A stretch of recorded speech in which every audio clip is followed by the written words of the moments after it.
നമസ്കാരം. ഞാൻ professor doctor K B Pillai, director Keshava holistic medical centre, Chinmaya lane, Ayurveda കോളേജിന് പുറകുവശം, തിരുവനന്തപുരം. അപ്പം ഇന്ന് ഞാൻ പറയാൻ പോകുന്നത് മെഡിക്കൽ സബ്ജക്റ്റ് ആണെങ്കിൽ തന്നെയും ഔട്ട് ഓഫ് മെഡിസിൻ, അതായത് നമുക്ക് സൊസൈറ്റിക്ക് ആവശ്യമുള്ളതും സൊസൈറ്റി നടക്കുന്ന കാര്യങ്ങളുമാണ് ഞാൻ പറയാൻ പോകുന്നത്. ഉദാഹരണം, നമുക്ക് പെരുമ്പാവൂർ എന്ന് പറയുന്ന സ്ഥലം നമുക്കറിയാം.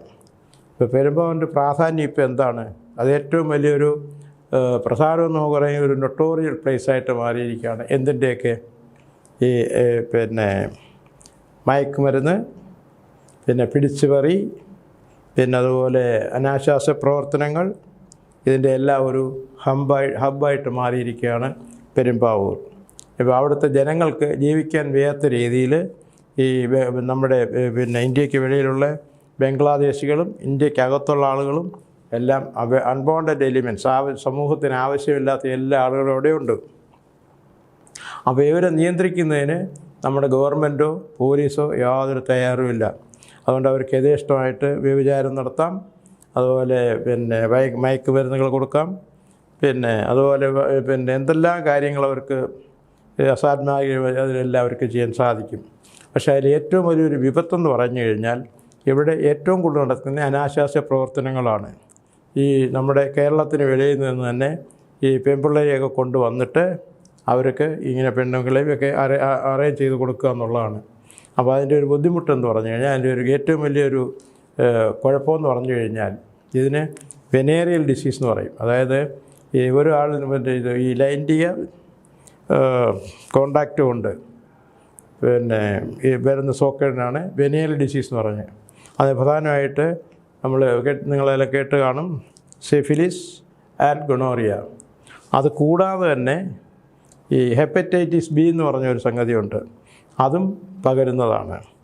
അപ്പോൾ ഇത് വൈറസും ബാക്ടീരിയയും ഒക്കെ കൊണ്ട് ചെയ്യുന്ന ഒരു വലിയൊരു വിപത്തായിട്ടാണ് ഉള്ളത്. പക്ഷേ ഇതിന് നമുക്കെന്ത് പ്രതിവിധി ചെയ്യാൻ സാധിക്കും? പക്ഷേ കാര്യങ്ങൾ നമ്മൾ തന്നെ കൺട്രോൾ ചെയ്യണം. ഇത് ഏറ്റവും കൂടുതൽ അട്രാക്റ്റ് ചെയ്യുന്നത് വളരെ ചെറുപ്പക്കാരായിട്ടുള്ള ആണുങ്ങളെയാണ്, ചെറുപ്പക്കാരായിട്ടുള്ള എന്ന് വിചാരിച്ച് ബാക്കി എല്ലാ പ്രായക്കാരും അവിടെ പോകുന്നുണ്ട്. കാര്യം എന്ന് പറഞ്ഞു കഴിഞ്ഞാൽ അവർക്ക് പോലീസിനെ പേടിക്കേണ്ട, മറ്റു സമൂഹത്തിനെ പേടിക്കേണ്ട. ഇന്ന് രാവിലെ ഞാനൊരു ന്യൂസ് കണ്ടു. ഈ അവിടുത്തെ മുസ്ലിം അസോസിയേഷൻ ഇവരെല്ലാം കൂടെ കൂടിയിട്ട് അവിടെ ഒരു സമരം നടത്തുന്നു ഇതിനെതിരായിട്ട്. പക്ഷേ പോലീസ് അതിന് അനുകൂലമല്ല. കാരണം പോലീസിൻ്റെ പറഞ്ഞു കഴിഞ്ഞാൽ നമ്മുടെ സ്റ്റേറ്റിൻ്റെ മറ്റൊരു കുഴപ്പമെന്ന് പറഞ്ഞു കഴിഞ്ഞാൽ ഇവരെ എല്ലാം നിസ്സാരമായിട്ട് ഏകദേശം അവരുടെ കണക്ക് പ്രകാരം ഒരു 40-45 ലക്ഷം ആളുകളെ നമ്മുടെ കേരളത്തിന് വെളിയിൽ നിന്ന് അവർ കൊണ്ടുവന്നിട്ടുണ്ട്. അപ്പോൾ ഇവിടെ കൊണ്ടുവന്നിട്ട് ആധാരം എല്ലാം കൊടുത്തിട്ട് ഇവിടുത്തെ സിറ്റിസൺ അല്ലെങ്കിൽ തന്നെ ഇവിടുത്തെ എല്ലാം കൊടുത്തിട്ട് അവർ വെറും നിസ്സാര വോട്ടിന് വേണ്ടി മാത്രം നമ്മുടെ ആ ഒരു രാജ്യത്തിന് കേരളത്തിന് തന്നെ നശിപ്പിക്കുന്ന ഒരു മെത്തേഡാണ്. അത് പൊളിറ്റിക്സ് ഇതിന് പ്രധാനമാണ്. അപ്പോൾ അതിൽ പൊളിറ്റിക്സ് ഞാൻ കൂടുതലായിട്ട് പോകുന്നില്ല. പക്ഷേ ഇതിന് ഏറ്റവും കൂടുതൽ കൺട്രോൾ ചെയ്യുന്നത് പോലീസാണ്. പക്ഷേ പോലീസ് ഇതിനെല്ലാം അവർക്ക് അനുകൂലമാണ്. അപ്പോൾ പിന്നെ ഇതിന് നമുക്ക് പ്രതിവിധി എന്ന് പറയാൻ നമ്മളിൽ തന്നെ സൂക്ഷിക്കുക എന്നുള്ളതേ ഉള്ളൂ.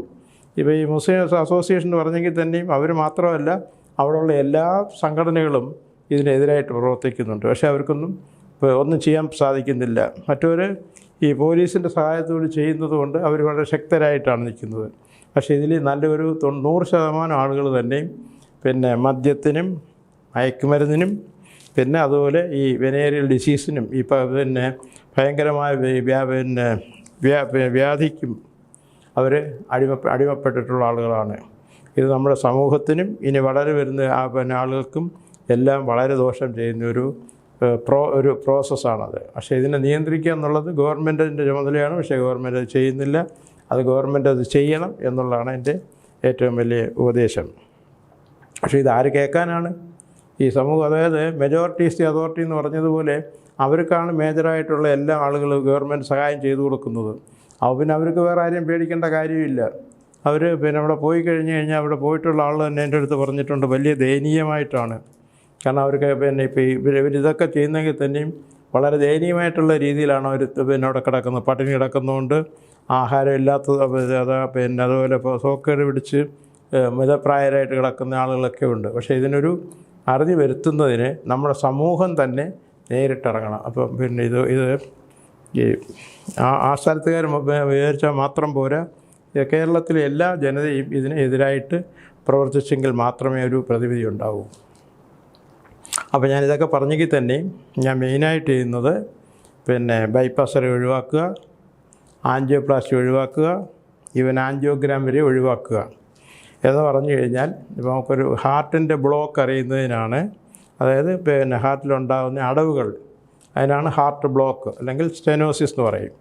അപ്പോൾ ഇതിന് എഫക്റ്റീവായിട്ടുള്ള ട്രീറ്റ്മെൻറ്റ് നമ്മുടെ സമൂഹത്തിലുണ്ട്, എല്ലാ ഹോസ്പിറ്റലുകളും ഉണ്ട്. പക്ഷേ ഇതിനെല്ലാം ദോഷം ചെയ്യുന്നതാണ്. അപ്പോൾ ഞാൻ അതിന് ആൻജിയോഗ്രാമിനെ പറ്റി ഒരു 2 വാക്ക് പറയാം. ഈ ആൻജിയോഗ്രാം എന്ന് പറയുമ്പോൾ ഡൈ ആണ് കടത്തി വിടുന്നത്. ഈ ഡൈക്ക് അറിയത്തില്ല എവിടെയൊക്കെ പോകണമെന്നുള്ളത്. ഈ ഡൈ കടത്തി വിട്ട് കഴിഞ്ഞാൽ ഇത് എവിടെല്ലാം പിന്നെ രക്തക്കോളുകൾക്ക് അടവുണ്ടെന്നെല്ലാം കാണിക്കും. ഇപ്പോൾ ഉദാഹരണം ബ്രെയിനിലുണ്ടെങ്കിൽ അവിടെ കാണിക്കും, പിന്നെ കിഡ്നിയിലുണ്ടെങ്കിൽ അവിടെ കാണിക്കും. അതുകൊണ്ട് ഇവരെല്ലാം ടെസ്റ്റ് ചെയ്തതിന് ശേഷം ഇതൊക്കെ ചെയ്യുള്ളൂ. പക്ഷേ എന്നിട്ട് തന്നെ എമർജൻസിക്ക് ഒന്നും നോക്കാറില്ല. അപ്പോൾ ഇത് ഡൈ കടത്തി വിടുന്നത് കൊണ്ട് ഇപ്പോൾ ഉദാഹരണം ഒരാളിന് 50% ബ്ലോക്ക് യഥാർത്ഥത്തിൽ കാണുമല്ലോ, ഈ ഡൈ ചെന്നിട്ടൊരു 10-30%, 80% കാണിക്കും. പിന്നെ ഈ ഒരു ആൻജിയോഗ്രാമിന് നമ്മളൊരു മേജർ ഓപ്പറേഷന് വേണ്ടുന്ന എല്ലാ സമ്മതപത്രവും നമ്മൾ ഒപ്പിട്ട് കൊടുക്കണം. അതിൽ പ്രധാനമെന്ന് പറഞ്ഞു കഴിഞ്ഞാൽ പിന്നെ ഇത് എമർജൻസി സർജറി ചെയ്യുന്നതിന് കുഴപ്പമില്ല, ഓക്സിജൻ കൊടുക്കുന്നതിന് കുഴപ്പമില്ല, ബ്ലഡ് കൊടുക്കുന്നതിന് കുഴപ്പമില്ല എന്ന് പറഞ്ഞു കഴിഞ്ഞാൽ പിന്നെ ലീഗലായിട്ട് സേഫായിട്ട് ഹോസ്പിറ്റലുകാർ ഇതെല്ലാം വാങ്ങിച്ചു വയ്ക്കും. അതിൻ്റെ കാരണം എന്ന് പറഞ്ഞാൽ ആൻജിയോഗ്രാം കൊടുക്കുമ്പോൾ തന്നെയും പേഷ്യൻസ് മരിക്കുന്നത് കാണാം. ഞാനിത് പറയാൻ കാരണം എന്ന് പറഞ്ഞു കഴിഞ്ഞാൽ ഞാൻ ഇതിനെല്ലാം വിറ്റ്നസ് ആയിട്ടുണ്ട്. ഇന്ത്യ മാത്രമല്ല, യൂറോപ്പിലും അമേരിക്കയിലും എല്ലാം, അവിടെ എല്ലാം ഇപ്പോൾ പ്രോസസ്സാണ്. അപ്പോൾ അത് ഇപ്പോൾ ഉദാഹരണം ഇപ്പോൾ ഡെവലപ്പ് കൺട്രീസിലൊക്കെ ഇത് ബാൻ ചെയ്തിരിക്കുക എന്ന് തന്നെ പറയാം, ഇത് ആൻജിയോഗ്രാം. അപ്പോൾ ഈ ആൻജിയോഗ്രാമിന് പകരം നമുക്ക് എന്താണ് ചെയ്യാൻ സാധിക്കുന്നത്? ഹാർട്ട് സ്കാൻ എന്ന് പറഞ്ഞൊരു മെത്തേഡുണ്ട്. അത് ഹാർട്ട് സ്കാൻ എടുത്തു കഴിഞ്ഞാൽ നമുക്ക് ഹാർട്ടിൻ്റെ ഒരു 10-20 ഫംഗ്ഷൻ അറിയാൻ പറ്റും. പിന്നെ അതിൽ തന്നെ ഓക്സിജൻ ലെവൽ എത്രയാണ്, ബ്ലോക്ക് വരാൻ സാധ്യതയുണ്ടോ, പമ്പിങ് അറിയാം, ബ്ലോക്ക് തീർച്ചയായിട്ടും അറിയാമല്ലോ. പിന്നെ അതുപോലെ കിഡ്നിയുടെ കുറേ ഫംഗ്ഷൻ അറിയാം, ലങ്സിൻ്റെയും. പിന്നെ ഇതൊക്കെ പറയുന്നെങ്കിൽ തന്നെയും നമ്മുടെ കേരളത്തിൽ ഇതിനുള്ള സംവിധാനം ഇല്ല. നേരത്തെ ഉണ്ടായിരുന്നു, കൊച്ചിയിലൊരു സെൻറ്റർ ഉണ്ടായിരുന്നു ഹാർട്ട് സ്കാൻ ഉള്ളത്. അപ്പോൾ അത് പല കാരണങ്ങളുണ്ട് അവർ പൂട്ടിക്കെട്ടിച്ചു. അതിൻ്റെ കാരണം എന്ന് പറഞ്ഞു കഴിഞ്ഞാൽ മൾട്ടി സ്പെഷ്യാലിറ്റി ഹോസ്പിറ്റലിൻ്റെ നല്ലൊരു വരുമാനം എന്ന് പറഞ്ഞു കഴിഞ്ഞാൽ ഹാർട്ടും ബൈപ്പാസ് സർജറിയാണ്. അപ്പോൾ ഒരു ബൈപ്പാസ് സർജറി ചെയ്ത് കഴിഞ്ഞ് കഴിഞ്ഞാൽ മിനിമം ഒരു 3 to 5 lakhs rupees അവർക്ക് ഏൺ ചെയ്യാൻ സാധിക്കും. അപ്പോൾ നമുക്ക് അടുത്തുള്ള ഒരു സെൻറ്റർ എന്ന് പറഞ്ഞു കഴിഞ്ഞാൽ ഇരുദയം ഹോസ്പിറ്റൽ എന്ന് പറഞ്ഞ്, ഇരുദയം എന്ന് പറഞ്ഞാൽ ഹൃദയമാണ്, ഇരുദയം ഹോസ്പിറ്റൽ എന്ന് പറഞ്ഞ് നാഗർകോവിലൊരു സെൻറ്ററുണ്ട്.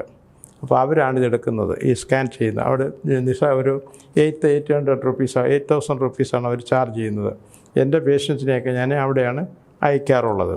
അപ്പോൾ അതാണ് വളരെ സയൻറ്റിഫിക്. അത് യാതൊരു ദോഷവശവും ഇല്ല, അതിന് കുത്തിവെപ്പില്ല, പിന്നെ യാതൊന്നും പിന്നെ ഡൈ ഒന്നും കിടത്തി വിടണ്ട, വേറെ സ്കാനിങ്ങാണ്, വളരെ സേഫാണ്. നമുക്ക് പിന്നെ ഒരു ആൻജിയോഗ്രാമിന് പകരമുള്ള സയൻറ്റിഫിക് ആയിട്ടുള്ള ഒരെണ്ണമാണ്. അപ്പം പിന്നെ ഇനി അതാണ് അതിൻ്റെ ഏറ്റവും പ്രധാനം. അത് കഴിഞ്ഞ് കഴിഞ്ഞാൽ പിന്നെ നമുക്ക് ട്രീറ്റ്മെൻറ്റാണ് പ്രധാനം. ട്രീറ്റ്മെൻറ്റ് എന്ന് പറഞ്ഞു കഴിഞ്ഞാൽ ഇതിന് ആൻജിയോപ്ലാസ്റ്റിയോ അല്ലെങ്കിൽ ബൈപ്പാസ് സർജറി ഇല്ലാതെ ലേറ്റസ്റ്റ് ട്രീറ്റ്മെൻറ്റ് നമുക്ക് ചെയ്യാമെന്ന് പറഞ്ഞു കഴിഞ്ഞാൽ ലേസർ തെറാപ്പി എന്ന് പറയും. ഈ ലേസർ ബീംസ് അതൊരു പിന്നെ രശ്മിയാണ്. ഇതകത്ത് പോയിട്ട് ആവശ്യമില്ലാത്ത സെല്ലുകളെയൊക്കെ ഓപ്പറേറ്റ് ചെയ്ത് കളയും, എന്നിട്ട് പുതിയ സെല്ലുകളെ ഉണ്ടാക്കും. എന്ന് പറഞ്ഞാൽ ഒരു റീജനറേറ്റീവ് പ്രോസസ്സാണ്. പേഷ്യൻറ്റിന് യാതൊരു വിധമായ ദോഷവശങ്ങളും ഉണ്ടാവില്ല. പിന്നെ ഇത് ബ്ലോക്ക് വന്നു കഴിഞ്ഞാൽ ഒന്ന് പറയുന്നത് ആൻജിയോപ്ലാസ്റ്റിയാണ്. ആൻജിയോപ്ലാസ്റ്റി കൊണ്ട് യാതൊരു പ്രയോജനമില്ല. ഇറ്റ് ഈസ് 100% ഇൻവെയിൻ എന്നാണ് പറഞ്ഞിരിക്കുന്നത്. എൻ്റെ വാക്കല്ലത് WHO തന്നെ പറഞ്ഞിരിക്കുന്നതാണ്. പിന്നെന്ന് പറഞ്ഞു കഴിഞ്ഞാൽ ബൈപ്പാസ് സർജറി. WHO തന്നെ പറഞ്ഞിരിക്കുന്നത് more than 90% bypass surgeries are unwanted. 90% കൂടുതലും ബൈപ്പാസ് സർജറി ആവശ്യമില്ലാത്തതാണ്. അപ്പോൾ പിന്നെ 10% ഉണ്ടല്ലോ ആവശ്യമുള്ളതും വരും. ചിലപ്പോൾ എമർജൻസിക്ക് ചിലത് നമുക്ക് ബൈപ്പാസ് സർജറി തന്നെ ചെയ്യേണ്ടി വരും. അതിന് പകരം നമ്മൾ നേരത്തെ ഞാൻ പറഞ്ഞതുപോലെ തന്നെ അതിൻ്റെ ട്രീറ്റ്മെൻറ്റും ഈ ലേസർ തന്നെയാണ്. അപ്പോൾ ലേസറിൻ്റെ ഒരു പ്രത്യേകത എന്ന് പറഞ്ഞു കഴിഞ്ഞാൽ ഈ ബൈപ്പാസ് സർജറിക്ക് ശേഷവും ബൈപ്പാസ് ചെയ്യണമെന്ന് ആഗ്രഹമുള്ളവർക്കും ഇതിനെല്ലാം നമുക്ക് യാതൊരു ദോഷവശവും ഇല്ലാതെ നമുക്ക് ചെയ്യാൻ സാധിക്കുന്നതാണ്. അപ്പോൾ ഇതൊക്കെ ഞാൻ പറഞ്ഞെങ്കിൽ തന്നെ എൻ്റെ പ്രമാദമായ കുറേ പേഷ്യൻസ് നോക്കും. ഉദാഹരണം നമ്മുടെ former president K R Narayana sir അദ്ദേഹത്തിൻ്റെ ബൈപ്പാസ് സർജറി ആദ്യം ചെയ്തു. 3 ബ്ലോക്കേ ഉള്ളായിരുന്നു. 5 years കഴിഞ്ഞപ്പോഴത്തേക്ക് വീണ്ടും അത് 5 ബ്ലോക്കായിട്ട് വന്നു. 5 ബ്ലോക്കായിട്ട് വന്നപ്പോഴത്തേക്ക് പിന്നെ സർജറി ചെയ്യാൻ പറ്റില്ല. പിന്നെ അദ്ദേഹം ഞങ്ങൾ വളരെ അടുപ്പമായതുകൊണ്ട് അദ്ദേഹം എന്നെ ഒരു ദിവസം വിളിച്ചു. പിന്നെ ഞാനിങ്ങനെ കിടപ്പിലാണ്, ഡോക്ടർ വരണമെന്ന് പറഞ്ഞു. അപ്പോൾ അങ്ങനെ ഞാനിവിടുന്ന് എൻ്റെ ഈ റിലേസർ എക്യുപ്മെൻറ്റ്സ് കൂടെ കൊണ്ടുപോയി ശ്വാസകോശത്തിന് താമസിച്ചിട്ട് ഞാൻ ട്രീറ്റ്മെൻറ്റ് കൊടുത്ത് പിന്നെ അദ്ദേഹം ലോകം മുഴുക്കി സഞ്ചരിച്ചു. പിന്നെ മരണകാലം എന്ന് പറയാൻ മറ്റു പല കാരണങ്ങൾ കൊണ്ട് മരിച്ചു. അതുപോലെ തന്നെ നമ്മുടെ മാർത്താണ്ഡവർമ്മ മഹാരാജാവിൻ്റെ മകൻ പത്മനാഭവർമ്മ, അദ്ദേഹത്തിനുണ്ടായിരുന്നത് 100% 2 ബ്ലോക്കാണ്. അപ്പോൾ അവർക്ക് ഈ ശ്രീചിത്ര മെഡിക്കൽ സെൻ്റർ എല്ലാം ഫ്രീ ആണ്. അപ്പോൾ അവിടെ ചെന്നപ്പോൾ അവർ പറഞ്ഞ് ഇത് ചെയ്ത് കഴിഞ്ഞാൽ മരിക്കാൻ സാധ്യതയുണ്ട്, അതുകൊണ്ട് ഞങ്ങൾ ചെയ്യില്ല. പിന്നെ പല അമൃതായിപ്പോൾ അവരും പറഞ്ഞ് അവരും ചെയ്യില്ല. പിന്നെ UAE പോയി. UAE എന്ന് പറഞ്ഞു കഴിഞ്ഞാൽ പിന്നെ NMC എന്ന് പറഞ്ഞിട്ട് ദുബൈയിലൊരു സെൻറ്ററിൽ പോയി. അത് ഇവിടെ ഡോക്ടർ ഷെട്ടി നടത്തുന്ന ഒരു സെൻറ്ററാണ്. അപ്പോൾ അവിടെ പോയപ്പോൾ അവർ ഒരു അമേരിക്കൻ ഡോക്ടറാണ് അറ്റൻഡ് ചെയ്യാൻ. പുള്ളി പറഞ്ഞ് സർജറി ഞങ്ങൾ ചെയ്യാം, the patient may die on the table, അപ്പോൾ മരിക്കാൻ സാധ്യതയുണ്ട്. അപ്പോൾ മഹാരാജാവ് പറഞ്ഞു ഇവിടെ മരിക്കുന്നതിനേക്കാൾ നല്ലത് കൊട്ടാരത്തിൽ പോയി മരിക്കുന്നതല്ല. അങ്ങനെയാണ് എൻ്റെ അടുത്ത് വന്ന് പിന്നെ 1 മാസത്തെ ട്രീറ്റ്മെൻറ്റ് കൊണ്ട് പുള്ളി കംപ്ലീറ്റ് അതിൽ നിന്ന് മാറിയെടുത്തു. പിന്നെ അതുപോലെ തന്നെ ഞാൻ അമേരിക്കയിലായിരുന്നപ്പോഴത്തേക്ക് അമേരിക്കൻ പ്രസിഡൻറ്റ് ജിമ്മി കോർട്ടൺ ഇത് തന്നെയാണ്. അപ്പോൾ നിങ്ങൾ വിചാരിക്കും ഇങ്ങനെ ഡോക്ടർ ഇങ്ങനെ മറ്റവരുടെ പിന്നെ രഹസ്യങ്ങൾ എന്നതിനാണ് പറയുന്നത്. പക്ഷേ അങ്ങനെ പറയാൻ പാടില്ല. പക്ഷേ അവർ തന്നെ ഒരു കോൺസെൻ്റ് എനിക്ക് തന്നിട്ടുണ്ട്. ഡോക്ടർ ഒരു സന്ദർഭം കിട്ടിക്കഴിഞ്ഞാൽ ഡോക്ടർ പറയണം മറ്റാളുകൾക്ക് എന്തെങ്കിലും പ്രയോജനം വരുന്നെങ്കിൽ വന്നോട്ടെ. അതത്രയും മഹാമനസ്കരായിരുന്നു അവർ 3 പേരും. അതുപോലെ എത്രയോ 100 കണക്കിന് അല്ലെങ്കിൽ 1000കണക്കിന് കേസുകളും എനിക്ക് കിട്ടിയിട്ടുണ്ട്. പക്ഷേ ഇതേപ്പറ്റി കൂടുതൽ അറിയാനായിട്ട് വൈകിട്ട് ഒരു 7 മണിക്ക് ശേഷം എന്നെ കോൺടാക്റ്റ് ചെയ്യാവുന്നതാണ്.